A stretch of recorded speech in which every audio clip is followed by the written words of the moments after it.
I will introduce myself, and then I will jump right into our topic, which is being trauma-informed in the workplace. And we're going to spend a lot of time first talking about what trauma means. It's a phrase that gets tossed around a lot: trauma-informed work, trauma-informed teaching, trauma-informed interactions. We're going to discuss what it means to talk about trauma and what it means to be trauma-informed. And then we're going to jump into how we can do this in the workplace. So as I mentioned at the beginning, but I know some folks came in late, my name is Galia Godel. I work for Jewish Family and Children's Service as the program manager of the LGBTQ initiative. I use she and her pronouns at work. And we are going to be talking about a really tough topic, and that topic is trauma. And you guys have probably heard that word, and you probably have your own opinions about what it means. What I'm going to start off by saying is, well, I'm going to be talking about this in a really utilitarian sense, as in what trauma means, what it can look like, what we want to do about it. One sec. I see one person. Maybe thank you so much for muting yourself. I really appreciate it. So while I will be talking about this in really utilitarian ways, it can still affect people. If there is anyone here who has experienced trauma, or you dealt with a really rough experience that you can't stop thinking about, this conversation might be a little bit tough for you to hear. So I'm going to encourage folks, if you need it, you can drink a glass of water, you can private message me after the workshop and have a conversation with me about it. You can reach out to the other staff members. We are here to support you, as we mentioned, not just in your search to find and keep jobs, but also in your learning processes with us. So give me just 1 second, I will share my slides. We're going to start off with some slides, and then we will be going into breakout rooms at the end of this workshop to work on some things with each other. So let me do a screen share. I'm a millennial, but I'm like middling on tech. There we go. So being trauma-informed in the workplace, and we're looking at this like a quest. If you have any questions at all, you can put them into the chat box, either so everyone can see them, or so I can, or to private message it to me. I will either answer your question right away, or I'll say something like, whoa, great question. I'm getting to that later in the slides. So the first question is, what is trauma? This is a really dense definition, and we will be pulling it apart. But the definition of trauma that I use when I am teaching workshops is a coping mechanism that was useful during an adverse experience and is no longer useful once that adverse experience is over, but continues to be used. You don't have to memorize this, and we're going to pick it apart in a little bit more detail. But what I'm going to do first is show you a visual example of what it means to experience trauma, to have that affect your brain. So we are going to look at this map right here that I made in MS Paint. This map is an adventure map that you need to use to get from point A to point B. Point A is at the bottom of our map, that little light green bar, and point B is at the top of our map. Mostly, it's a really safe path. There is one spot, though, in the yellow, where we need to take a bridge to get over some water. The best thing about this path is it avoids all of the dangers around it. It avoids walking through water, which could make you drown, not very good. It avoids a lot of the, it avoids the desert, which is that pale pinkish brown color where you might not have enough water and would get really thirsty, and that could make you weak. It avoids the mountains where you have to climb through the mountains, which is really exhausting. It avoids the rainforest where there are wild animals and bugs that totally want to eat you alive. And it avoids the ice where you might freeze. This is the safest path to get from point A to point B. However, at some point during all of the, while adventurer after adventurer goes from point A to point B, the bridge goes out. There is no longer any way to get from the beginning of your journey to the end of your journey. You are solidly blocked from taking that path. Now, what you need to do is figure out how to get back on the path. And you can't walk over the ice. I'll say that's the limitation we've made here, is to get back on the path while suffering the least damage. But you're going to have to make some choices. Are you going to get back on the path by walking through the desert where you won't have enough water and you might be really, really thirsty? Are you going to get back on the path by climbing through the mountains, which is exhausting and will wear out your supplies and make you really tired? Or are you going to get back on the path by walking through the rainforests where there are wild animals and bugs that want to eat you alive? All of these alternate paths are going to be really tough on you. So you have a few options. I drew a couple of alternate paths.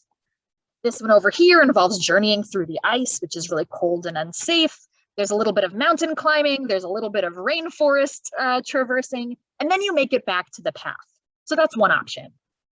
Another option involves very little time in the desert, but a bunch more time in the mountains or the rainforest.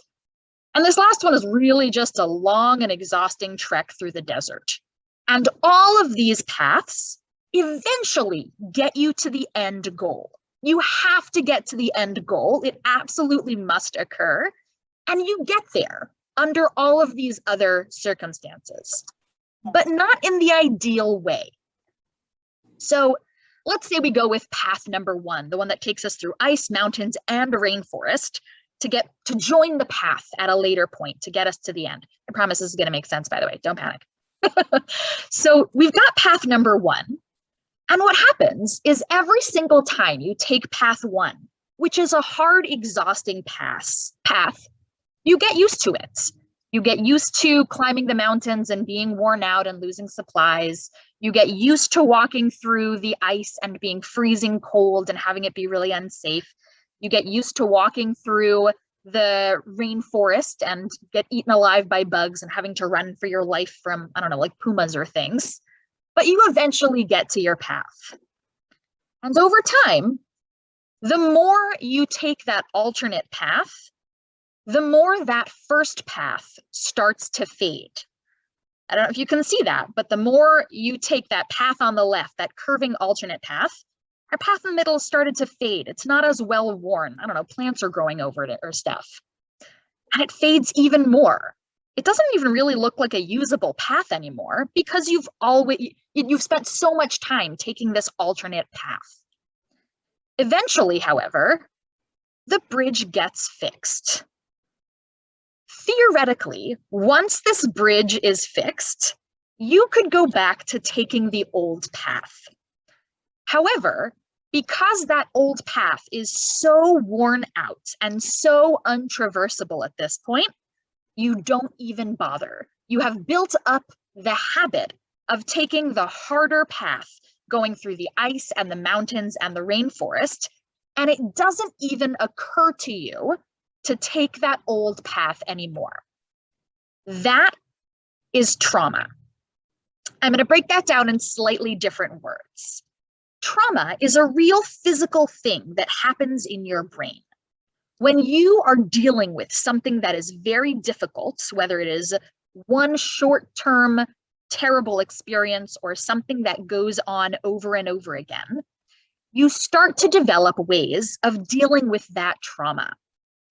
However, once the bad thing is gone, once the bridge is fixed, people with trauma keep using that bad coping mechanism, taking that terrible path, even if the original path theoretically exists again.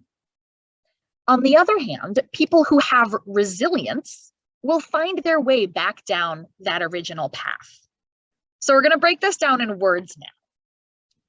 Again, we asked that question, what is trauma? A coping mechanism that was useful during an adverse experience and is no longer useful once that adverse experience is over, but continues to be used. So the first question is, what is an adverse experience? It's kind of a fancy term.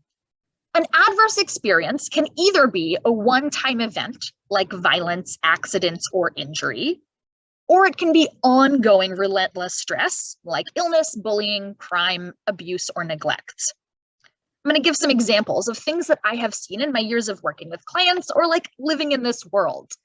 A thing that an adverse experience that's a one-time event might be a car accident. Somebody's car skidded on the ice and they had an accident. And whether they got hurt or not, that was terrifying and awful. It could be someone who was in a school that had a threat. It could be someone who was near to a shooting or someone who had a family member die of violence. It could be people who are living through a disaster like an earthquake. Those are all one-time events. Adverse experiences can also happen over time, and that's someone who might have a long illness like cancer or some kind of chronic illness. It might be someone who is being mistreated at home or in the school. It could be someone that's living in a neighborhood where there's a lot of crime and violence, and it makes them scared to go outside. Now, conversely, we have to deal with those things. When you have an adverse experience, you can't just sit down and be like, well, I give up. I'm not going to cope anymore. Our brains are more resilient than you think. They want to cope with things that are hard. So they come up with coping mechanisms. A coping mechanism is, quote, a psychological strategy or adaptation that a person relies on to manage stress. Here are some coping mechanisms I have seen over time, and then I'm going to ask folks to put into the chat ones you may have seen as well. Someone who has been in a series of bad relationships might cope by shutting down their feelings and choosing to not feel love again, or making it really hard for them to feel love. When someone new comes up and is like, hey, I think you're really cute. Do you want to get a coffee sometime? To be like, no, I don't date anybody. I don't have feelings for anybody. I don't like getting close. I don't like trusting. So that's one coping mechanism. Another coping mechanism is if someone is scared, running away from that fear. If you're being chased by a bear, you're going to run away. It might be that if you're stressed out by a test, that you respond also by running away. Like, well, I'm too scared to take this test. Guess I'll just skip school today. It's not going to be your best plan. Let me think of a third example. Oh gosh, one I see a lot, like the running away, is avoidance. I have a lot of clients and students who don't clean their rooms because it stresses them out, and having a big mess makes it even more stressful. And then the mess keeps getting worse, so you keep not cleaning it and burying your head under the pillow and playing video games. And then you have a really messy room and it makes you want to cry every time you go into your room. It's rough. I imagine there's some people here who deal with that. I dealt with that for a very long time. Lots of crying at room cleaning. What are some other coping mechanisms that you guys can think of? What are some strategies that people use to manage stress? There can also be good coping mechanisms. Actually, I got ahead of myself. I just listed bad ones. Good coping mechanisms are like if you're really stressed, going for a run.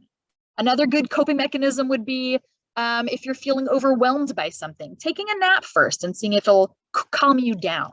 What are some coping mechanisms that you guys have heard of or that you might be thinking about? What are strategies that someone could rely on to manage stress, either in a good way or a bad way? Humor, that's a great coping mechanism. Often, not always. Coloring, love it. That can definitely help calm people down. My little sister goes through like 3 coloring books a week. It's fantastic. Counting. Oh yeah, careful. Breathing, isolation, dancing, writing. I love this. Yep, more writing. Exercise, listening to music, eating. Yep, that's one that I see a lot. Sleeping, gaming, fantastic. And what I'm going to do with some of the things on this list is I'm going to explain how they could be a good coping mechanism or a bad coping mechanism. For example, eating to deal with stress could be a good coping mechanism if you're the kind of person who forgets to eat when you're overwhelmed. If you get so stressed out that you don't even remember that breakfast, lunch, and dinner exist, then it might be helpful if you're like, oh my God, I'm having a terrible day. I absolutely need a bag of chips. Yeah, your body needs calories. Keep it going. On the other hand, if you're constantly stressed and your body is seeking dopamine all the time, dopamine is the neurochemical that makes you go, yay! If your brain is constantly seeking dopamine and you're not getting it, you might start binge eating. You might snack so much that your body feels uncomfortable and that you aren't being kind to your digestive system. Someone wrote isolation. Wow, that one can be really good or really bad. If you are overwhelmed or stressed or things are too much to manage, taking some time on your own can be a real blessing. Whew, I just needed to have nobody else around me so I could get my feelings under control. On the other hand, isolation can be if someone needs help, but they separate themselves from other folks. That's bad isolation. That's not getting support. That's keeping yourself away from connections. Drella said in the chat, I don't eat and it's a bad habit. I hear that. I'll be open with you. That's something that I deal with also. And then it's the end of the day and I'm crying because I haven't had breakfast, lunch, or dinner, and everything's even worse than it was at the beginning of the day. And these coping mechanisms can get us through the tough thing. Someone wrote sleeping, which is a really common one. If you're having a bad day, taking a nap or just being like, I'm ending my day, I'm going to bed, I'm starting over tomorrow. Gosh, that can be great. But also, if you're stressed all the time and you sleep every time you're stressed, that's called a depressive episode. That's when you spend all your time in bed instead of interacting with the world and the people around you.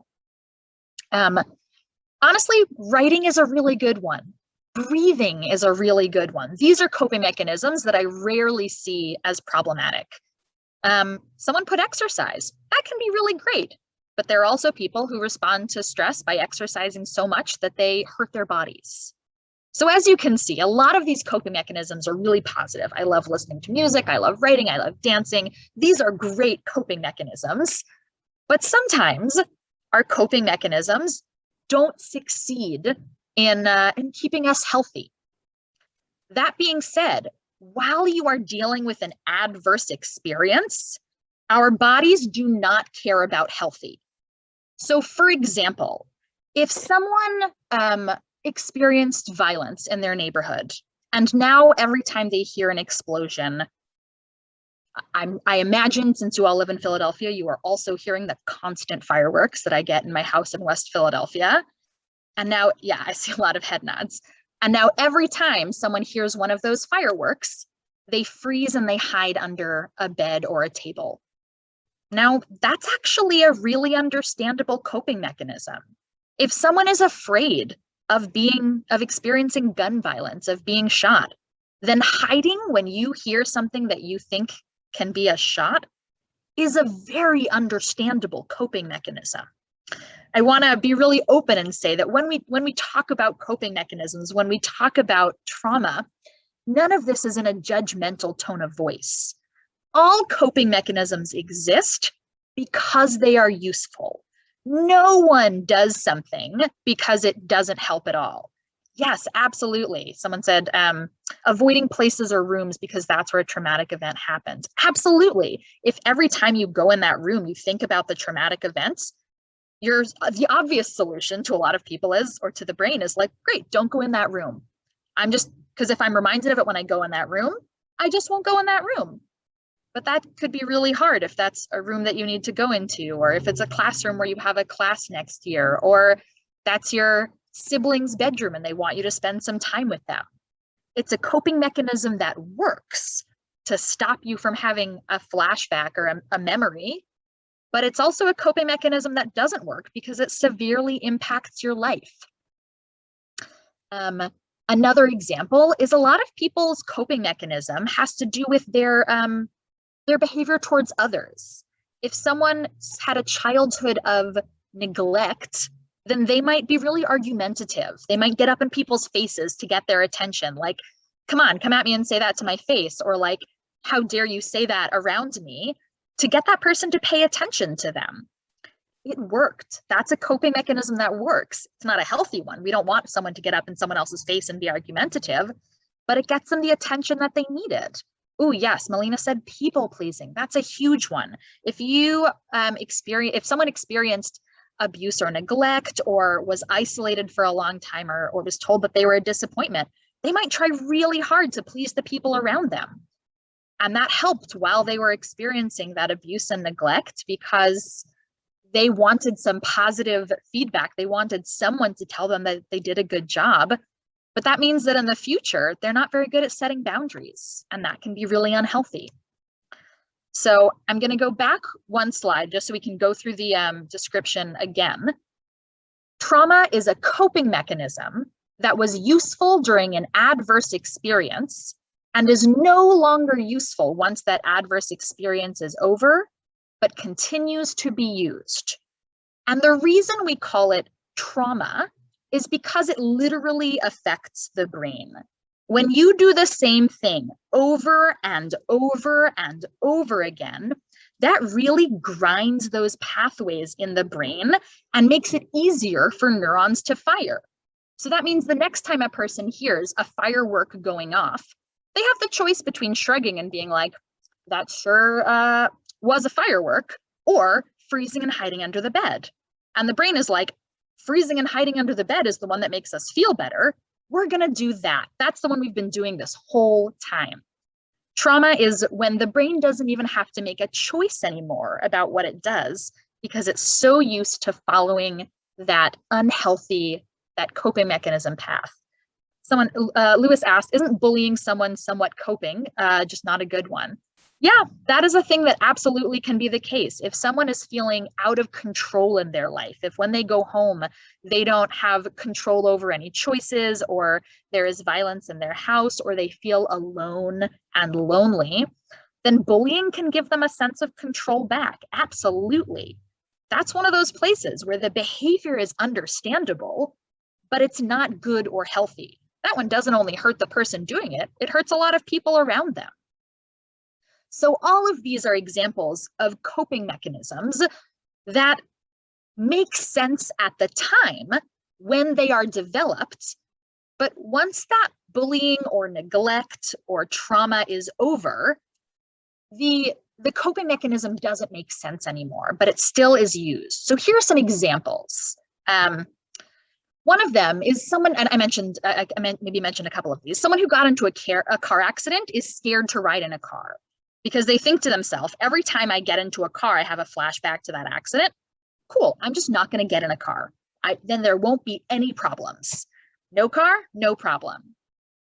Someone with a digestive illness might refuse to eat new foods. If someone has a chronic illness and whenever they eat something new, it could make them sick, that person might limit their food a lot. And instead of having 20 safe foods, they might say, well, I'm unsure about these. I'm only going to eat these 15 or these 10 foods, and I'll never eat anything but these 10 foods. That's not really healthy, but it can avoid a lot of pain. Someone who is verbally abused might not stand up for themselves. If they're so used to being yelled at, then they might not set any boundaries. They just respond to people being displeased with them by being silent. And someone who is neglected, as I mentioned, might be argumentative, might do anything that they can to try to get attention from other people. Now, these look really obvious on the page. These look really obvious when we lay out the cause and result here on our slide. However, that might look different if you don't know about the trauma that causes a behavior. So that person who's scared to ride in the car might keep canceling plans on you. You might even know that this particular friend of yours got into a car accident, but if you don't know that it caused trauma, then all you see is that your friend keeps canceling plans. You're like, hey, I'll pick you up. I'll drive you to the mall with me. Like, we'll go downtown. Let's take the bus. And this friend says that they'll do it. And when they get too scared leading up to the thing, they cancel plans. It really sucks when someone cancels plans on you, and that can make you feel pretty rotten. Someone who refuses to eat new foods might look like they're being really picky, and every single time you invite them to go out, they refuse. And you don't know why. You're like, why does this friend ever hang out with me? And the answer is that it's really hard for them to find safe foods when they go out. That person who doesn't stand up for themselves might look like a bad friend. They don't push back against you. They don't have any sense of equality with you. And you just feel like this person doesn't care enough about you to have like meaningful or passionate conversations. And that argumentative person is going to look really rude and mean. If someone's argumentative, if they get in your face every time they talk to them, you're going to stop talking to them. So this is the opposite side of trauma. When we can see that trauma causes a behavior, we're like, hey, that behavior makes sense. Like, it sucks that that behavior exists, but it makes a lot of sense. But when you don't see where the trauma is coming from, then it just looks like someone is being unpleasant and inconvenient and not a good friend to have around. So, what does it mean to be trauma-informed in the workplace? To start, the idea of being trauma-informed is just what we mentioned one slide ago, recognizing that behaviors might have causes we don't know about. If someone is argumentative, if someone blows off plans all the time, if someone is quiet or distant or scared, it doesn't mean that they're a rotten person necessarily. It means that something happened in their life. to cause those behaviors to make sense for them. At some point in their life, their bridge washed out. They no longer had access to the healthy coping mechanism to get them from point A to point B, to thing happens, how I respond. The only way they know how to respond to something happening is by going down the bad path. Even when the trauma is over, even if someone moves out of the neighborhood with the violence, or the car accident was a one-time thing and hopefully will never happen to them again, your brain keeps taking that bad path, taking that bad coping mechanism. So what does it mean to be trauma-informed in the workplace? When you start working, and some of you may already have started working, and some of you are going to experience this in school also, you will be surrounded by people different from you. There is nobody who has the same background as you. Even if you have a twin, you do not have the same experiences as that person. And if you have known someone from childhood, that doesn't mean that you are aware of all of the trauma they may have experienced, all of the adverse experiences that could have affected them. You will, at some point in your life, work with colleagues or coworkers with trauma history. You will need to be in professional spaces with people who have that bad relationship between a bad experience and a coping mechanism. You're absolutely going to. There's no way to avoid it. Unfortunately, we live in a highly traumatized society. A lot of bad things happen to people, and we at JFCS and your friends and your teachers and your families are going to work to prevent those adverse experiences from happening. But that's hard. Adverse experiences affect people. People with resilience can often push through those adverse experiences without experiencing trauma, but that's really tough. That takes a lot more protective factors that I'm not even going to go into right now. I'm a giant nerd about it, but we've got half an hour left. It is also likely that a lot of you have your own trauma histories, that you have had bad things happen in your past, or you are experiencing bad things now, and that's affecting your decisions also. You might not even know it, but that is going to affect your behaviors. Or I didn't need to go forward a slide. So you might make choices that to you seem like they make sense, but to other people seem questionable or unkind or nonsensical. What's important to remember is often it's not personal. If someone is being rude or confusing, it doesn't necessarily mean that they have it out for you. It could mean that they have a trauma experience. Now, being trauma informed means that when someone is rude to you, your first thought isn't necessarily, whoa, what a rude person, but I wonder what caused them to behave that way. I get a lot of clients who scream at me. They're really upset. They want to take it out on someone, so they take it out on me.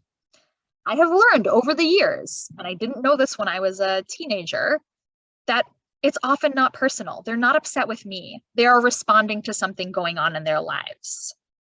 The behavior of other people is not your responsibility. The purpose of this workshop right here, right now, is not to teach you how to respond to trauma, is not to teach you how to heal trauma, is not to, I don't have specific tools for you to interact with someone who is traumatized and behaving poorly or behaving in ways that hurt you or themselves to fix that.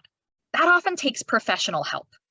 You cannot fix someone's trauma by loving them hard or by helping them or by telling them that you're there for them. That can help, but oftentimes people need professional help.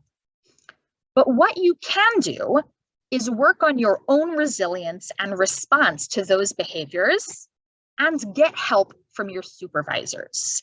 So what we are going to do now is we're all going to sort of use our imaginations and work through this process. And I'm going to put folks into breakout rooms. In these breakout rooms, I made 6 scenarios. There are actually going to be 8 groups. So 2 groups and 2 groups will have the same scenario. And it's listed on the sheet that I'm going to send you guys. Don't worry. And in your groups of 3 or 4, you're going to read this short scenario. And this short scenario is about a job that you might be in the future, or a situation that you might be in with your friends or colleagues. And what I'd love for you to do together is ask yourselves or try to brainstorm what might be the cause of this behavior. This behavior is a coping mechanism for something. it helped this person succeed or be healthy or deal with stress at one point in their life. So what might be the cause of that behavior? I also want you to discuss together, what could a supervisor do to support you in this situation? And what can you do in this situation when you are interacting with someone who has who's displaying behaviors that are unhealthy or unsafe? You don't have to memorize this. This information is in the worksheet that I'm about to link you guys to. So I'm going to stop sharing for a sec, or rather stop sharing in general, while I grab the link to our copy link to the worksheet. And what I'm going to ask folks to do, I put that into the chat right now. You can open up this worksheet, and this has all the scenarios. And I'm not going to do it. Melissa, can you create 8 breakout rooms and assign people to it randomly? And it's 101. I'm going to give folks like 12 minutes to talk about this amongst yourselves, to read your short scenario, to go through those 3 questions, and to discuss them in your groups. I see that some folks have turned their cameras off. Please turn them on when you're in your small groups so the people that you are with can see your face and interact with you. Thank you so much. So trickling back in. It's always my favorite in a Zoom workshop when I close the breakout rooms and not everyone jumps right back in immediately. It tells me that they're having a good discussion in their breakout rooms.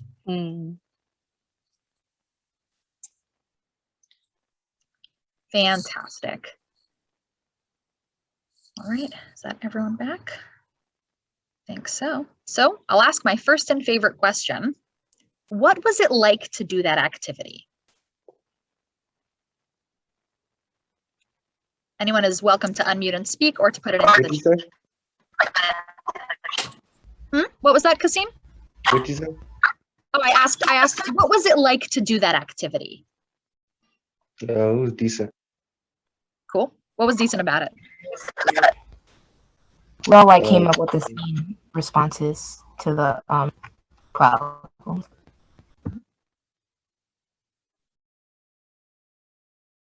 How about other folks? What was it like to do that activity?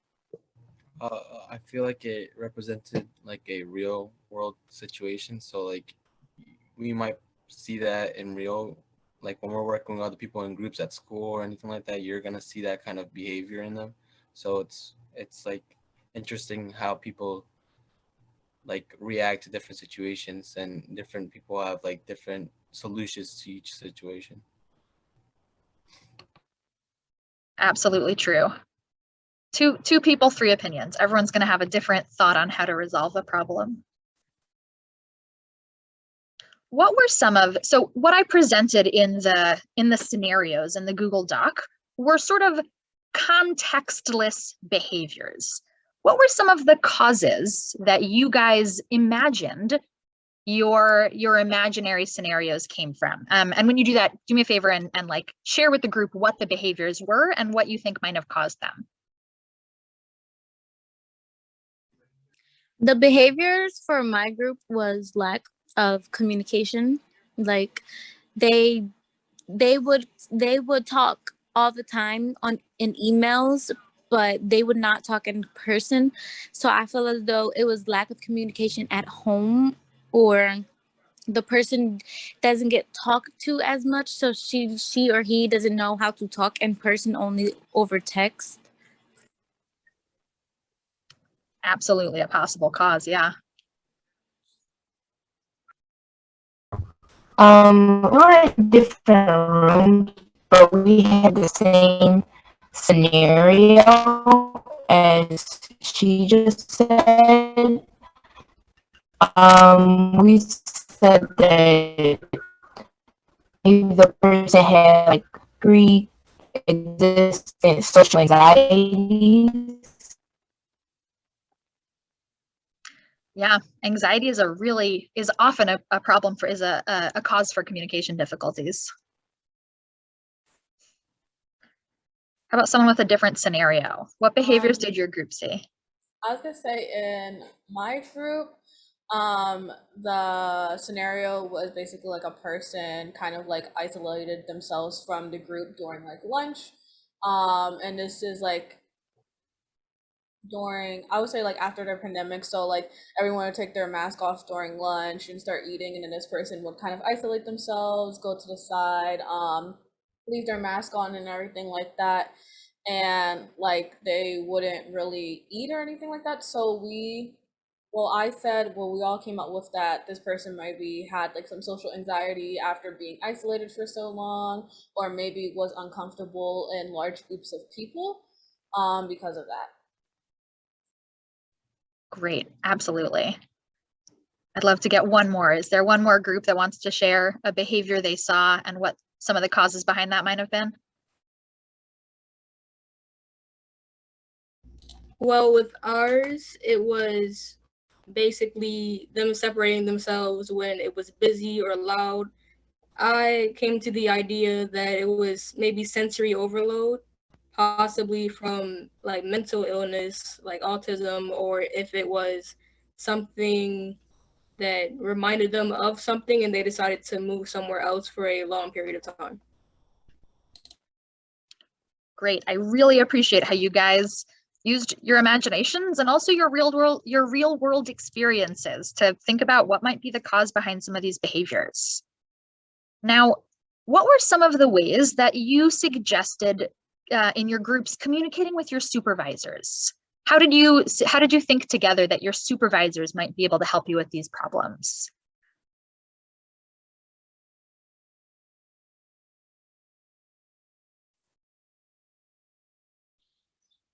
We said that you can talk to two. Well, I had the isolation, the girl that wanted to be isolated at the end of the pandemic.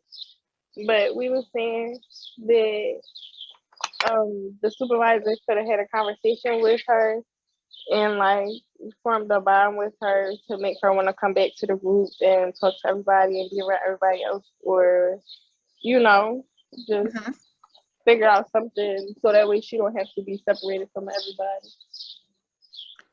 I love that. Remembering that your supervisors are here to provide emotional support when things are hard. What are some other ways folks thought that they might be able to involve their supervisors?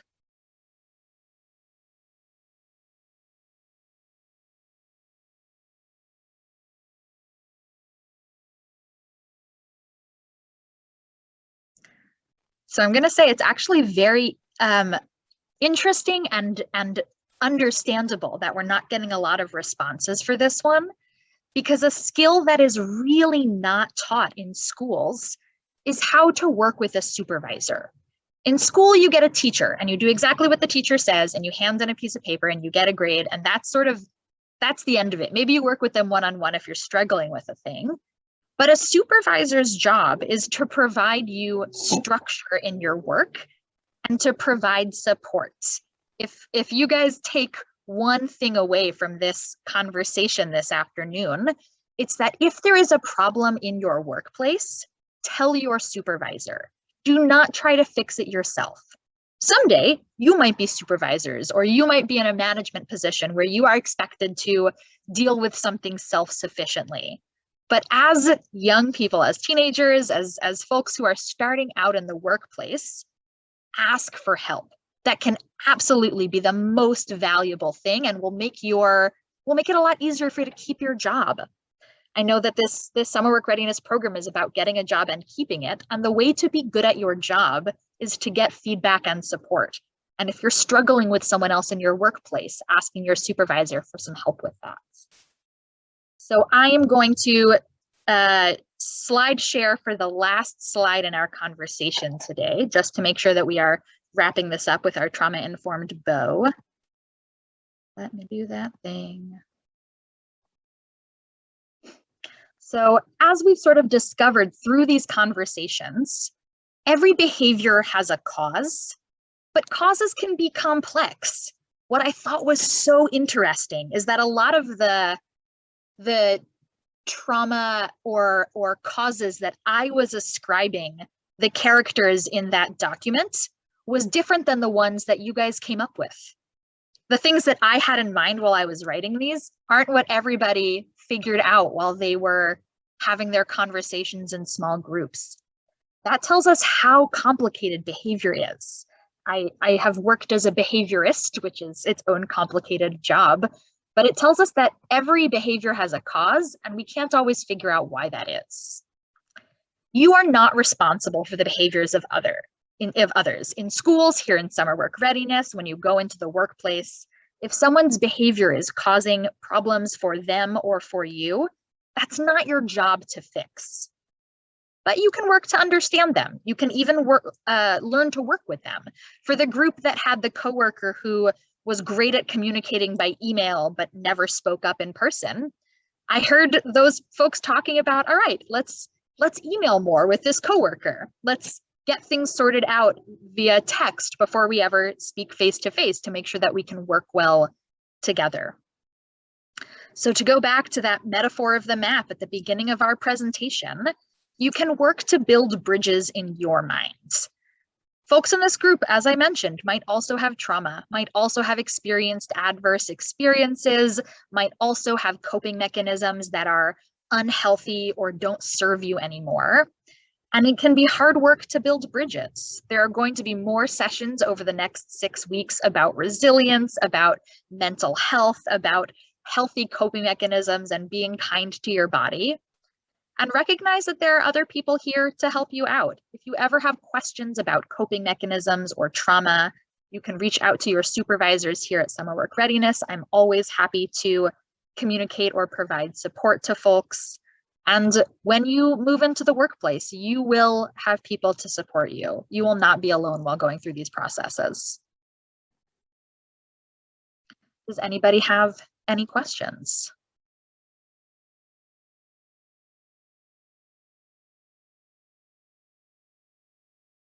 All right.